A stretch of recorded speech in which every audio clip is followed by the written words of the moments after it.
Планинарско-рекреативната акција по ново поставената милениумска патека на падините на Сувагора вчера беше реализирана од страна на планинарскиот клуб Јелак во соработка со Македонската православна црква и Комисијата за односи со верски заедници и религиозни групи.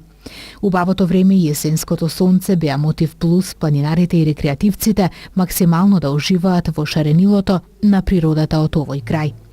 Според планинарите, акцијата представува лесно планинарско-рекреативна тура, па беше погодна за почетници, планинари, рекреативци, влюбеници во природата со минимум кондиција на движење.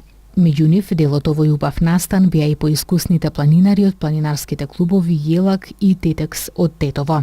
Стартот на акцијата беше од црквата Света Тројца во село Блаце, изграден врз археолошки локалитет Самовилска вода од старохристијанско време, кој опфаќа извор кој според преданијата има лековито дејство.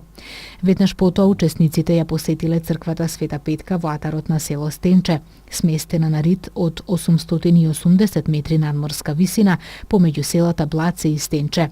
Археолошки локалитет местност Граиште, село Стенче, црквата Свети Илија во село Стенче, значајна по иконите кои ги имаат цртано Дичо Зограф и неговиот син Аврам, црквата Света Екатерина, Стенчевска чука, видиковецот кон Полок и Шар планина, по неа црквата Свети Атанаси во село Волковија, црквата Свети Георги Победоносец, Волковска чука, сместена во некогашниот Волковски манастир кој датира од 14 век, а потоа движење низ пределот каде е сниман култниот македонски филм Македонска крвава свадба.